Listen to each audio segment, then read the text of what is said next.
Jogado ao seu mais alto nível, o basquetebol torna-se numa inspirada coreografia improvisada. E, contudo, é um jogo simples, acessível a toda a gente. O mundo abraçou o basquetebol, disso não há dúvida. As razões são simultaneamente óbvias e surpreendentes. Ele liga instintos físicos básicos com algumas das partes mais profundas da natureza humana.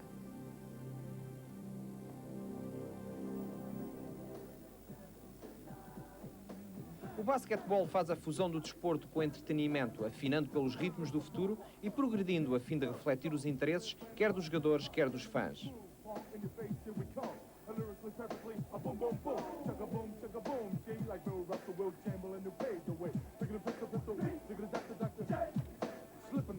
Slipping, dribbling all the way. A 360, a ball breaking. Freeway off the hoop, a chicken attack is the man. Slumming and slumming there, everybody slumming everywhere. Hold up, word up, it's good time has come to the top. To go to work when I'm stepping there, ready to go to the floor. Give it all, I'm weak in the west. Oh, I be boys, who get you looser. And the figure, figure, faster versus close, slap man. Neste episódio da história de um jogo, falamos do sonho olímpico e traçamos o perfil do basquetebol, no maior acontecimento desportivo do mundo. Testemunho feitos que desafiam a gravidade em pleno jogo, graças aos maiores afundantes do mundo. Esta é a história do basquetebol. O desporto é tão velho como a raça humana. Não é por acaso que o símbolo mais poderoso das Olimpíadas é a chama eterna, a dávida de Prometeu, que arde no coração de todos os homens. Os antigos gregos acreditavam piamente na relação entre o corpo, a mente e o espírito.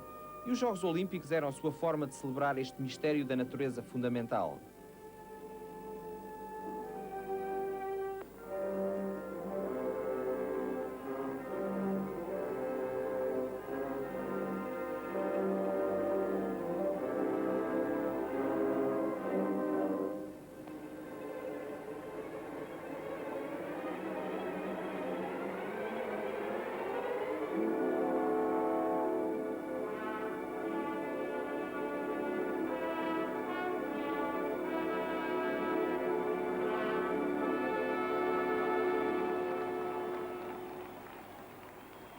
The Olympics is unique in it is the event where all of the emotions are stretched to the limit, and it's in that event where you achieve things that are bigger, better than ever been done before.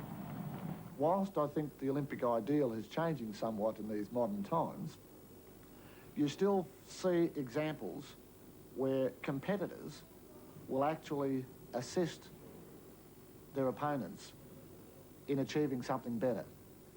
And that is especially unique. Whereas that there is a common bond between Olympians of saying we are all trying and striving for doing something better than we've ever done before.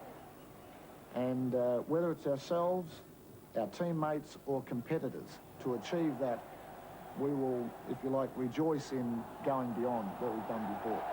In the world at large, sports speaks a universal language because it is a struggle acted out physically with the body.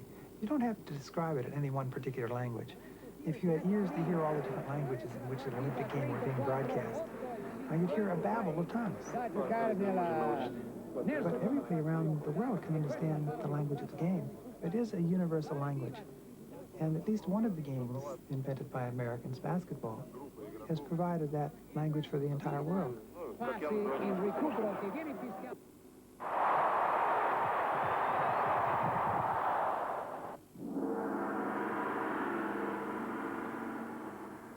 It is like dance and ballet, but dance and ballet while you're being defended and someone is trying to prevent you from taking the next step. Now that's different. But one thing that I really pride myself on is being able to get inside a player's mind, so to say, and I think that's one of the most significant things that you can do. You want to be the man. I mean, you just want to beat them physically, mentally. Once I beat them mentally, I know I can beat them physically. It's incredible, the influence that this player has on the game. Great defenders have such an impact on the game that it's every much as important as the great shooter who's knocking down his open shots.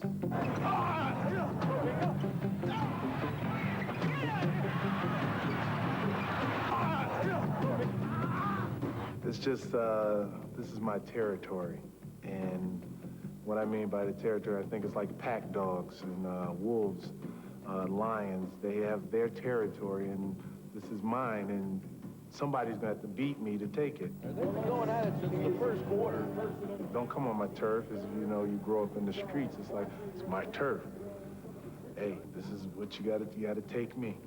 So that's the little subtlety that I like. A defesa atrai pouca da atenção e não tem o brilho do ataque. Resume-se muitas vezes em contrões e nodas negras, desejo e disciplina. O jogador defensivo trabalha. Embora muito o trabalho duro, cortar ângulos, diminuir percentagens, passe despercebido nas trincheiras do jogo, a defesa pode, no entanto, ser espetacular.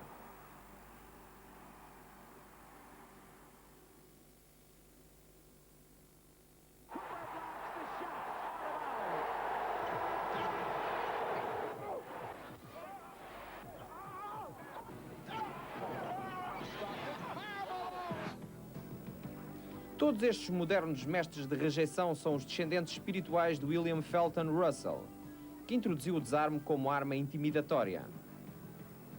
Extremamente orgulhoso, Russell defendia o seu cesto com uma intensidade feroz que chegava a ser uma arte.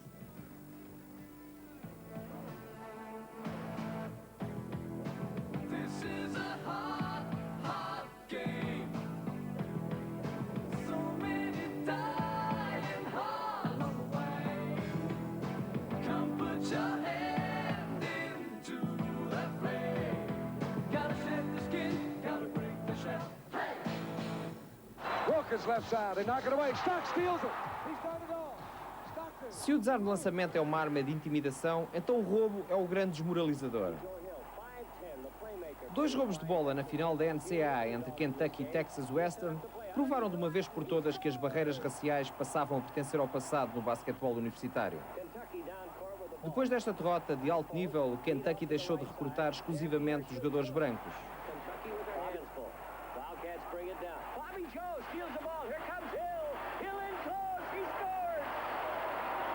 O impacto do roubo é tanto psicológico como estatístico.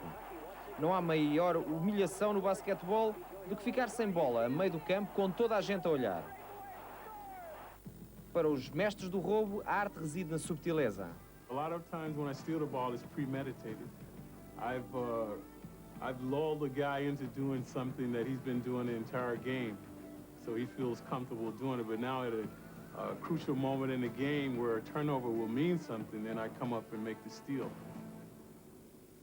The skill of the basketball player, especially today, is such that it's virtually impossible for one player to stop another one-on-one. The offensive player has too many skills. So if you don't have a concept of helping on defense, you can't get the job done defensively. So defense, in order for it to be successful, depends on team play. Offense in basketball is I-me. Defense is we-us. Don't let him duck in. Let's start defending. Let's go. Struggle that began to erupt.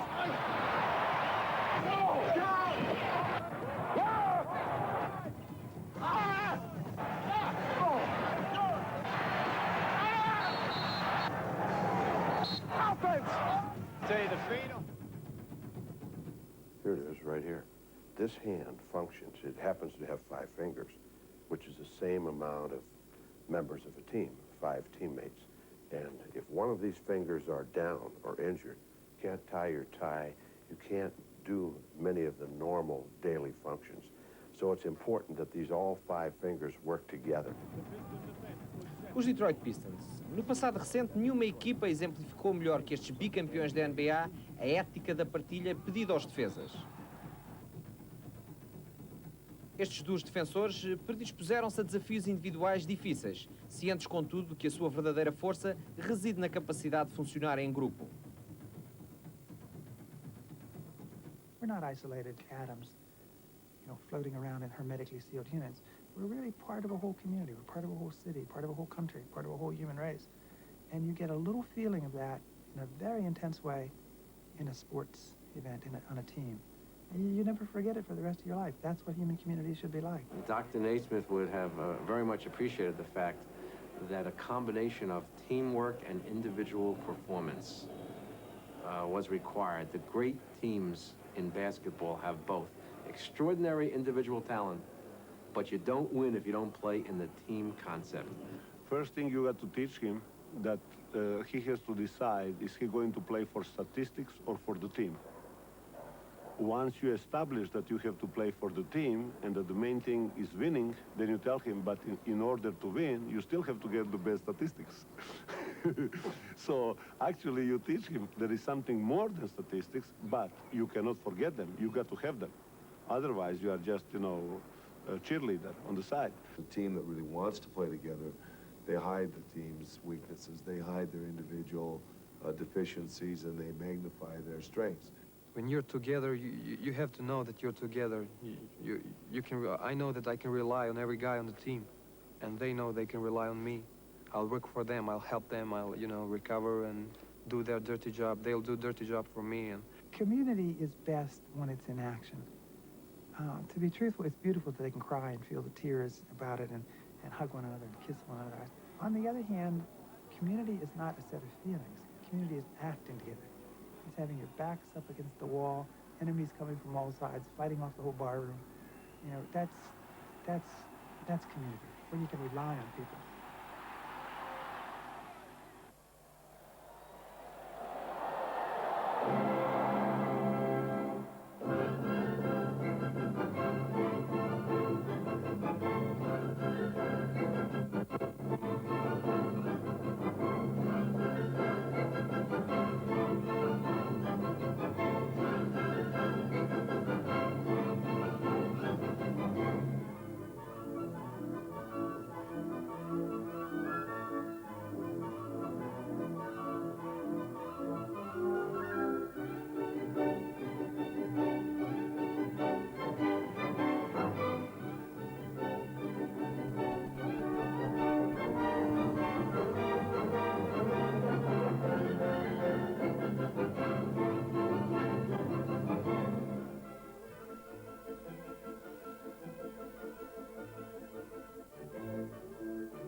The highest percentage shot in basketball is a dunk.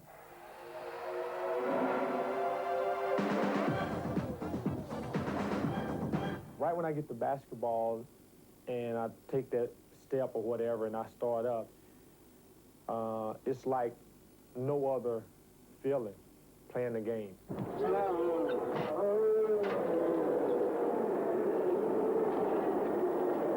A rump roast and a bun toast. And a 260-pound flying Dawkins. There's a cake shake and a baby maker. There's all kinds, you know. There's some guys who finesse dunk and some guys who power dunk. And I would rather dunk on a guy to prove to him that he's just in the way. Look out! And I found that if I'm on the floor and the guy's doing everything he can do to discredit me, he's bumping me and banging me, and I'm not letting the guy know that, hey, you're not bothering me. You're just beating on me, but you know it's not bothering me. It frustrates the guy, and then you can turn around and dunk in his face, and then you can say, your mama. You can't stop me. There's nothing you can do. You're just here. You're just in the way. You might as well go sit down. Go get me a Pepsi and a pizza. Will you get out of here? And the guy's like, next time you get the ball, he's really going to try to guard you. You beat him again. I told you, punk, you can't guard me. And the guy's like frustrated. It's always a game in a game, I think, in every sport. This is the time you will begin. Our confrontation you can never hope to win. I'm like a tidal wave crashing on your shore. Put up resistance, but I still intend to go. O Dr. Naismith pode não ter planeado o afundanço, mas ele aí está. E é seguramente a jogada mais espetacular do basquetebol. Numa modalidade que teoricamente não é de contacto, o afundanço permite a expressão física total e constitui muitas vezes a derradeira prova de força.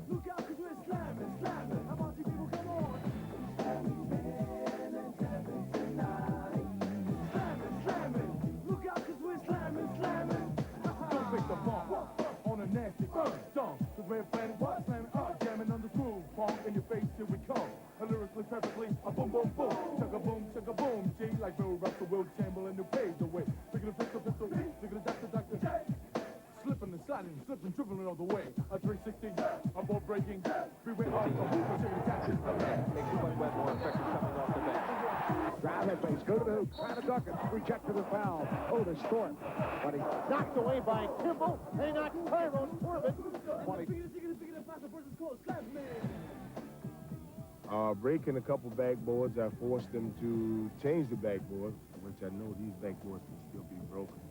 Because if you dunk it from the side, it'll break, but from the front, the rim gives. I'm just waiting for the right time before I do this again. Gotta keep things exciting. Os 18 jogadores originais acabaram o seu histórico primeiro jogo com um 2-0 pouco promissor. Mas isso não impediu que o novo jogo fosse divulgado e que pegasse como fogo. Em poucos dias, o ginásio de Springfield encheu-se de espectadores curiosos, ávidos de saber mais sobre a invenção de Naismith. O extenso império dos YMCA faria o resto. À medida que os licenciados espalhavam pelo país e levavam o novo jogo com eles. E foi assim que a liga do YMCA se tornou parte do cenário americano. As mulheres puderam participar desde o início, embora durante os primeiros 75 anos o seu jogo fosse muito menos vigoroso, por forma a condizer com a atitude paternalista da época face ao desporto feminino. Os horizontes dos entusiastas jovens missionários de Springfield estenderam-se muito além das fronteiras dos Estados Unidos. Portanto, para além da Bíblia e da sua fé cristã, levaram o jogo de Naismith ao mundo. Do Egito ao Uruguai, do Alasca ao Japão, em poucos anos o basquetebol estava em todo lado. O jogo vendera-se a si mesmo. Algo na natureza do próprio jogo tornava as barreiras tradicionais irrelevantes. A inspiração de Naismith estava a caminho de unificar o mundo. Nos Estados Unidos, o novíssimo desporto não ficaria muito tempo limitado aos YMCA. O seu apelo era tão imediato que começou a crescer por si. As universidades foram as primeiras instituições escolares a adotarem-no, até que em 1896, várias gerações antes de Larry, Michael e Magic, o basquetebol profissionalizou-se. Nos primórdios, o basquetebol profissional era extremamente duro. Era frequentemente jogado em campos vedados para proteger os fãs dos jogadores e os jogadores dos fãs. À medida que o basquetebol conquistava novas galáxias na América, na Europa também se tornava cada vez mais popular. O seu crescimento era enorme, mas algo confuso, já que cada país adaptava as regras a seu belo prazer. Isto dificultava a competição internacional e assim em 1932 era fundada a FIBA, a Federação Internacional de Basquetebol Amador. A FIBA foi obra de William Jones, um galês que estudara em Springfield e que tinha uma vasta experiência internacional. William Jones was a dictator, if you really want to get right down to it. He tried very hard to run democratic meetings. He tried very hard to be democratic in everything that he did. But when it all came down to the end, you either did it Dr. Jones's way or you didn't do it at all. On a eu tout le monde, tous les basketteurs qui ont coopéré pour mettre sur pied cette manifestation. R. William Jones was the right man at the right time to develop a sport.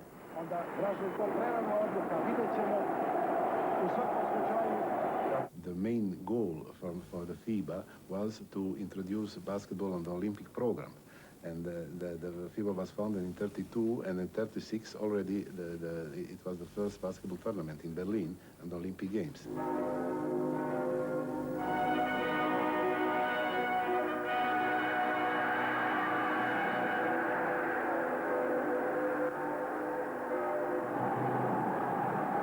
O crescente espectro do nazismo ainda não caíra sobre a Europa, onde em 1936, nas Olimpíadas de Berlim, foi ainda possível uma grande representação internacional.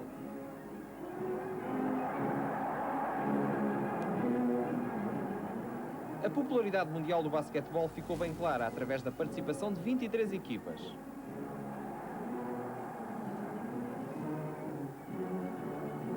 Os Estados Unidos, representados por duas seleções universitárias que jogariam jogos alternados, dominaram a competição, embora se tenham registado algumas surpresas. We got there, we wanted to have a workout. Of course, we couldn't work out on the boat. We ran around and passed the ball a couple of times, lost a few overboard. But when we got there, we wanted to get on the get in the hall and play a couple of games to get between each other.